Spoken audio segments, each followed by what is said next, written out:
మరి ఆ ఒక మూవ్మెంట్ ని పవన్ కళ్యాణ్ జడ్జ్ చేసి చాలా మంది ట్రోల్ చేస్తా ఉన్నారు. మీ అభిప్రాయం ఏంటి దానిపైన? విజయ్ గెలిచాడని ఆనందపడాలో, పవన్ అన్నని ట్రోల్ చేస్తానని చెప్పి బాధపడాలో అర్థం కావట్లేదు. నా ఇష్టమైన హీరో పవన్ అన్న.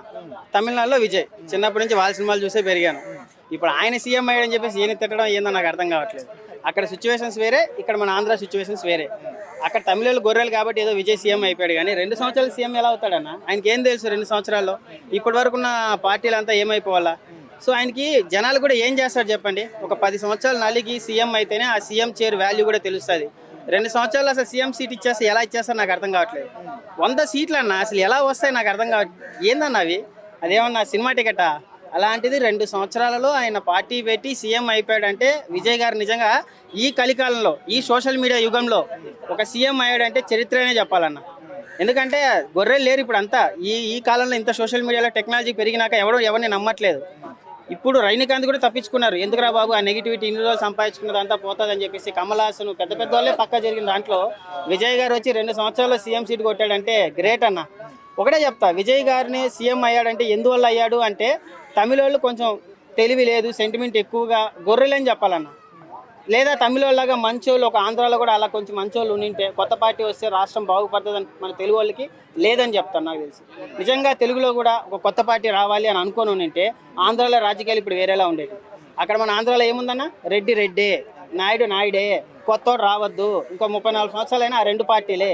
ఇండియన్ పాలిటిక్స్లో మన ఆంధ్ర పాలిటిక్స్ వేరే. ఆ రాయలసీమ, ఆ కడప, ఆ రక్తమే వేరు.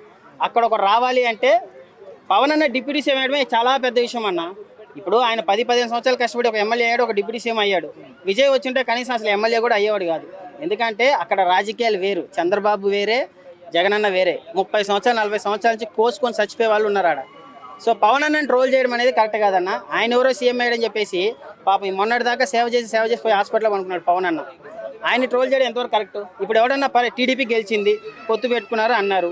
ఇప్పుడు గెలిచినప్పటి నుంచి ఎవరు చేస్తున్నారు గ్రౌండ్ లెవెల్కి వెళ్ళి? ఏదైనా ఒక రోడ్డు వేయాలన్నా కూడా నారా లోకేష్ పోతున్నాడా? బాబు ఏమన్నా పోతున్నాడా? పవన్ అన్నే పోతున్నాడు కదా. ఒకటే చెప్తున్నా, తమిళనాడు పాలిటిక్స్ వేరే, మన ఆంధ్ర పాలిటిక్స్ వేరే. పవన్ అన్నని ట్రోల్ చేసే ప్రతి నా కొడుక్కి చెప్తున్నాను, ఆయన వేరే, ఈయన వేరే. సరేనా? ఆడ గొర్రెలు కాబట్టి ఆయన సీఎం అయ్యాడు. ఆంధ్ర వాళ్ళు గొర్రెలు కాదు. సరేనా? లేదా తమిళ వాళ్ళు చాలా తెలుగు వాళ్ళు కాబట్టి విజయ్ని సీఎం చేసుకొని తమిళనాడు బాగుపడాలని కోరుకున్నారు. మన తెలుగు వాళ్ళు ఏంది? వస్తే మా రెడ్డే రావాలి, లేదా మా నాయుడే రావాలి. పవన్ అన్న ఎంత చేశాడన్నా? విజయ్ కనీసం ఒక సింగిల్ ఏమైనా ఇచ్చాడు? ఒక బియ్యం మూట ఏమైనా ఇచ్చాడా? సంవత్సరం ముందు వచ్చేదో బియ్యం మూట ఇచ్చినట్టున్నాడు. 10-15 సంవత్సరాలు కష్టపడ్డాడు పవన్ అన్న. రోడ్ల మీద తిరిగి మొన్న ఇప్పుడు పోయి హాస్పిటల్లో అనుకున్నాడు. ఆంధ్రాకి లేదన్నా, రాసి పెట్టలేదు. పవన్ అన్న వచ్చింటే ఎప్పుడో బాగుపడేది. ఇంకా జగనన్న బాబు ఇంకో 20 సంవత్సరాలు అయినా కూడా నారా లోకేష్ అంతే. ఒకటి ఆయన ఉన్న సిచ్యువేషన్లో అప్పుడు పొత్తు పెట్టుకున్నాడు. ఈయన నిజంగా మా అన్న కూడా పవన్ అన్న ఫస్ట్ సింగిల్గానే వచ్చాడు, ఓడిపోయాడు. నెక్స్ట్ పొత్తు పెట్టుకున్నాడు. ఇప్పుడు విజయ్ ఓడిపోయినా కూడా నెక్స్ట్ స్టాలిన్తో పొత్తు పెట్టుకుని వచ్చేవాడు. అక్కడ నమ్మారు కొత్త వాళ్ళు రావాలి. ఇక్కడ తెలంగాణలో ఈయన రేవంత్ రెడ్డి వస్తారు మనం ఎవరిని అనుకున్నామా? లేదు కదా. కేసీఆర్ వస్తారు అనుకున్నాం. సో ఇక్కడ మార్పు కోరుకుంటున్నారు తెలంగాణ కానీ చెన్నై కానీ. బట్ ఆంధ్రాలో మాకు అవేం వద్దయ్యా, మా నాయుడు మా రెడ్డే. ఆంధ్రాని ఎవరు బాగుపరచలేరు. ఉండే ఆ 2 పార్టీల కిందనే నలిగిపోవాల్సిందే. ఒకటే అన్న, విజయ్ గారు మళ్ళీ ఈ మధ్యన జగనన్న వాళ్ళు ఎత్తుకుంటున్నారు విజయ్ని మావోడు అని. విజయ్ మీ వాడు కాదయ్యా. ఆడెవడో ఫోటో ఇచ్చాడు, మా విజయ్ ఏదో లేపాడు పైకి. విజయ్ అన్న కల్ట్ ఫ్యాన్గా చెప్తున్నాం. విజయ్ తలపతి ఫ్యాన్స్ 20 సంవత్సరాల నుంచి. సరేనా? ఆయన అందరి మనిషి, మీ జగన్ మనిషి కాదు. ఈరోజు ఆయన గెలిచాడు కాబట్టి మీ వాడు. మరి రోజా అక్కడెక్కడ అడుగు పెట్టిందంట, చూసుకోండి. మరి స్టాలిన్ అన్న పరిస్థితి ఏందో చూసుకోండి. సో నేనేమంటున్నాను, విజయ్ని పవన్ అన్నని కంపేర్ చేయకండి. పవన్ అన్న స్థాయి విజయ్ తట్టుకోలేడు. ఆయన ఎంత చేశాడో ప్రతి ఒక్కడికి జగన్ ఫ్యాన్స్కి ముందుగా తెలుసు. రాజకీయాలు వదిలేసి కనీసం ఆయన చేసిన దాంట్లో 50% విజయ్ చేశారా? సమాజ సేవ నేను చెప్పేది. డైరెక్ట్గా వచ్చాడు, 2 సంవత్సరాలు సీఎం అయిపోయాడు. ఏం తెలుసు అన్న? సీటుకున్న వాల్యూ ఉందన్న. ఎవడు పడితే వాడు వస్తాడు. ఇప్పుడు ఈ అమ్మ 2 సంవత్సరాలు. ఇప్పుడు మళ్ళీ పవన్ అన్న కూడా సింగిల్గానే వస్తాడని ట్రై చేస్తాడు నాకు తెలిసి. ఇప్పుడు ఆయన గెలిచాడు, మళ్ళీ నేను సింగిల్గా వస్తానని చెప్పి. రాజకీయాలు వేరు, సినిమా వేరు. నేను అదొకటి నమ్ముతాను. కానీ ఎవడైతే జనాలకు మంచి చేస్తారో ఆయన గెలిపించండి. ఈ బాబు, రేవంత్ రెడ్డి, కేసీఆర్ ఇవన్నీ వద్దు. జనాలకు ఎవరు పనికొస్తారో వాళ్ళకి మాత్రమే గెలిపించండి. అది చెన్నైలో ప్రూవ్ అయిందని నాకు అనిపిస్తుంది. విజయ్ గారు రావడం నాకు చాలా ఇష్టమే అన్న. పవన్ అన్నని తిడితే మాత్రం కరెక్ట్ కాదు. పవన్ అన్న ఎంత చేశాడో ఆంధ్రాకు తెలుసు, మాకు తెలుసు. అదే అండి. ఎందుకంటే ఇప్పుడు అక్కడి రాజకీయానికి మనకు చాలా తేడా అండి. ఎందుకంటే తెలుగు వాళ్ళు అంటేనే తెలివైన వాళ్ళు. కొద్దిగా సిస్టమేటిక్ ఉంటుందండి. ఎందుకంటే అక్కడ చంద్రబాబు నాయుడు గారు లాంటి ఒక ముఖ్య నాయకులు ఉన్నారు కాబట్టి కొద్దిగా ఇబ్బందికరమైన పరిస్థితి ఏర్పడ్డది. ఎందుకంటే అయినా కూడా మనము ఒకటి గుర్తుపెట్టుకోవాలండి, విజయ్ గారు అంతమంది ప్రజలను నొప్పించి అంత పెద్ద రాజకీయ క్షేత్రంలో కూడా గెలిచిందంటే ఇది చాలా శుభ సందర్భ విషయం. ఇలా తెలుగు రాష్ట్రాలలో చూసుకుంటే గిట్ట జగన్ గారు కూడా ట్వీట్ చేశారు, మంచి పెద్ద పార్టీగా వెళ్ళాలని చెప్పి జగన్ గారు కూడా చెప్పారు. అదేవిధంగా చూసుకుంటే గతంలో చూసుకుంటే గిట్ట కేసీఆర్ గారి దగ్గరికి వచ్చి సలహా కూడా తీసుకోవడం జరిగింది విజయ్ గారు పార్టీ పెట్టిన కొత్తలో. అప్పుడు కూడా కేసీఆర్ గారు కూడా మంచి ఆశీర్వదించారు. ఆ ఆశీర్వాదానికి ఫలితంగా ప్రజల్ని నమ్ముకొని ముందడికి వెళ్ళిన విజయ్ గారు సక్సెస్ఫుల్ అయ్యిండు.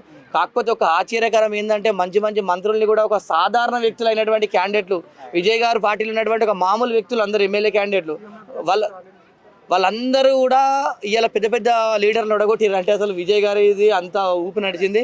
అదేవిధంగా స్టాలిన్ కూడా ఉడగొట్టారు. అంత పెద్ద సీఎం క్యాండిడేట్ అంటే అది ప్రజల తీర్పును మనం గౌరవించాల్సింది. చూడాలండి, కొత్త పరిపాలన కాబట్టి చూడాలి. రాబోయే రోజుల్లో మంచి చేసుకుంటే కూడా ప్రజలు అవకాశం ఇస్తారు. అదేవిధంగా అందరిలోకి ఏదో అవకాశం ఉంది కదా అని చెప్పి ఇష్టం వచ్చినట్టు చేస్తే కూడా మళ్ళీ రాబోయే రోజుల్లో ప్రతిపక్ష హోదాలో ఉండే అవకాశం ఉంటుంది. చాలా మంది వైసీపీ వాళ్ళు ట్రోల్ చేస్తున్నారు పవన్ కళ్యాణ్ గారిని, ఏం చెప్తారు? ఏం చెప్తున్నారన్నా? పోయి వైసీపీ వాళ్ళే చెప్తున్నారన్నా. పాదం అన్నా, ఏమి పాదం అన్నది? అరే అరే అరే అరే అరే పాదం అడుగు పెట్టింది అరే అమ్మ స్టాలిన్ గారు ఏటో వెళ్ళిపోయారన్న. ఏమి పాదం అది? ఆనాడు చంద్రబాబు నాయుడు గారు, తర్వాత వైఎస్ రాజశేఖర రెడ్డి గారు, తర్వాత కేసీఆర్ గారు, తర్వాత జగన్ గారు అనుకున్నా. ఇప్పుడు స్టాలిన్ గారు కూడా చేరారు ఆమె లిస్టులోకి. ఏమి పాదం అన్నది ఆ పాదం? ఓ అమ్మ అమ్మ అమ్మ అమ్మ అన్న, నాకు మధ్యాహ్నం దాకా బాధేసింది అన్న. ఈయన ఒక్క మాటనే చెప్పు చెప్పు. ఏందన్నా 10 ఏళ్ళు ఎందుకు పట్టింది? ఆయన కష్టపడ్డాడన్నా, వాళ్ళ అన్న పార్టీ తరపున వెళ్ళాడు. విజయ్ ఏం కష్టపడ్డాడన్నా సినిమా తప్ప. అరే నడిపాడు, ఆయన వెనకమాల ఉన్నాడు ఎవడు ఇప్పటికీ తెలియట్లా. కళాఖండే చదువుతున్నా, మోడీ గారా ఎవరు ఏంది, వెనకమాల మాత్రం పెద్ద ఆయుధం ఉంది. విజయ్ది ఏం లేదు, కళాఖండగా చెప్పగలను. వెనకమాల పెద్ద ఆయుధం ఉంది. ఆ పేరు బయటికి రాలేదంటే ఇప్పుడు దాకా మన సోషల్ మీడియాకి కానీ ఎవరు నవ్వుతాడు ఎవడైనా పొరపాటును కూడా ఆ మాట ఎవరి దగ్గర అనమాకు నవ్వుతాడు. అదే ఇనన్నా మీ జగన్ అభిమానులు అనుకోవచ్చు కానీ నాకు మధ్యాహ్నం స్టాలిన్ ఊడిపోయాడు అని బాధేసింది. కానీ మధ్యాహ్నం ఎవరో వీడియో పెట్టారు, ఏమి అడుగురా నాయన ఈమె అడుగుని. ఇక అబ్బా నవ్వు ఆగట్లా అస్సలు. అమ్మ ఏమి పాదం నిజంగానే, అమ్మ ఏమి పాదం అమ్మ. తమిళ్లో మాట్లాడేపాటికి ఏదో అనుకున్నాను, పాదం మంచి పాదమే పెట్టిందని నేను అనుకుంటాను.